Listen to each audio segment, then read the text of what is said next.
Here are 2 spring tonics that will help kickstart and boost your health and well-being after what's been a long winter. A spring tonic is something that boosts your health and helps your body to cleanse and revitalise after the winter season. The first spring tonic I've got for you is made from this very well-known plant called Cleavers or goosegrass and many other names. Its scientific name, for the avoidance of confusion, is Gallium aperine. It's very common, beginner friendly because it's easy to identify with no toxic lookalikes. And this spring tonic that I'm going to show you is anti-inflammatory. It's a diuretic and very good for the lymphatic system, so it's good for cleansing and detoxifying the body, and it's also good for giving your immune system a boost. And it's really easy to make. So all you need to do is to collect a bunch of the shoots in spring. Obviously in spring they'll all be quite young like this, which is what you want. I'm then just going to give the plant a good wash and give a good rinse to all the leaves. So all we're going to do now is to put the leaves into some kind of drinking glass. So all we need to do is shove in pretty much as you can get in. You don't have to cram them right in, but just comfortably nice and full like that. I have just pushed them down a little bit further, and now all we need to do is fill it up with water. All I'm going to do now is leave that in the fridge overnight, and then it should be ready. It's now been in the fridge overnight, so I'm just now going to strain off the leaves and then drink the liquid. And there we go. Look at the colour. A lovely golden yellow vibrant colour. And it's a really refreshing, invigorating drink with a mild but quite pleasant flavour. The second spring tonic that I've got for you is more well known. It is the sap of the birch tree. Birch tree sap is the best sap that you can get from any tree in the UK for its health benefits at least. It is packed, and I mean packed full with antioxidants, so it's incredibly anti-inflammatory. It's also again good for your immune system. It's loaded with vitamins and minerals and amino acids. The best and pretty much only reliable time to tap a birch tree is March, so even once you get into April you're generally too late. And there are loads of ways to tap a birch tree. A quick Google search will show you loads of methods, but here's my favourite method. I love this method because I think, just my opinion,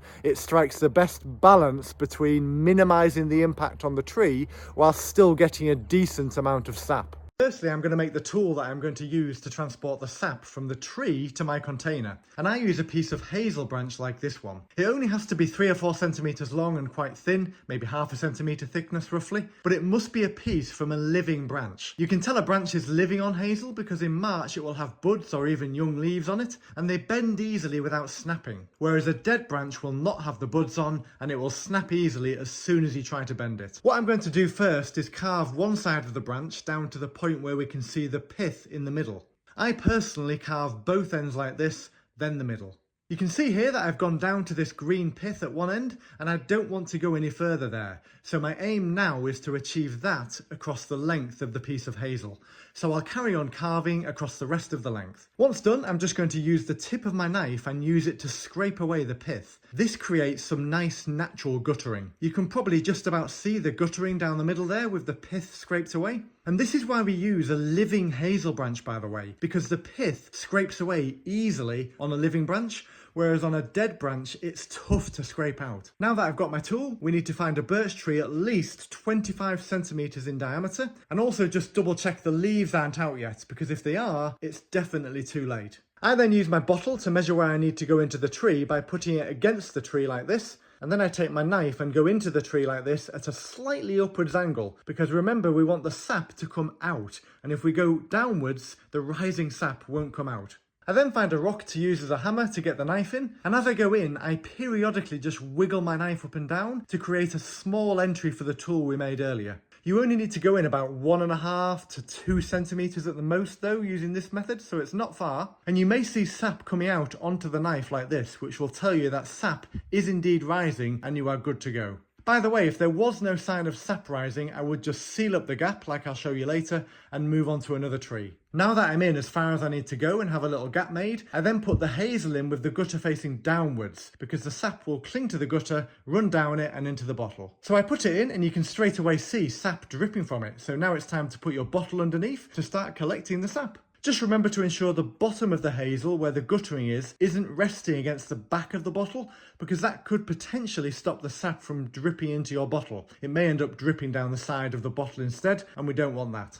If you need to hold the bottle in place due to wind or anything, you can always use rocks on either side. It can be a good idea to do this anyway, because otherwise it may fall when it gets fuller or heavier. You can then leave it 12 to a maximum of 24 hours, and you can always cover it up or camouflage it if you're in public and worried about people messing with it. So it's fairly early the next morning. I've only left this bottle about 13, 14 hours at the most, and there's actually a decent amount already. So what I'm going to do now is obviously take my bottle with all the lovely sap, and then I'm just going to remove this out of the tree. So now that I've removed the tool that I used to collect the sap, I'm now just going to help the tree seal up its tiny little wound, and I can use the butt of my knife and just tap against it. Not literally tap, but just give it a bit of a bang. Now sometimes the sap you get out of the tree will be pretty much colourless, and that is actually pretty clear, but it can sometimes, like this, have a very light yellowish tinge to it. If you do decide to do this, please remember you must have the landowner's permission. Birch sap doesn't taste of much. It's basically just water,